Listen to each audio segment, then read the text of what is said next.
माहुलीला अक्षय कर्डिले हे दोघंही किमान 1,00,000 मताधिक्य मार्जिननी निवडून येणार हे नक्की 100%.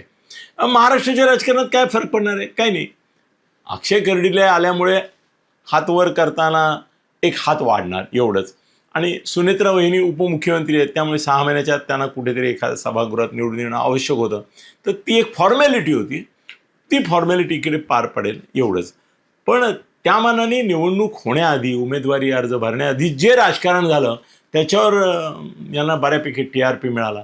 आणि सुनेत्रा वहिनींना बदनाम करण्याची संधी पण रोहित पवारने उचलली की बघा, काँग्रेसने पण हे सांगितलं की तुम्ही FIR दाखल करा अजितदादांच्या घातपाताचा वगैरे वगैरे. त्यामुळे ते राजकारण सोडलं तर महाराष्ट्राच्या राजकारणात काही फरक पडणार नाही.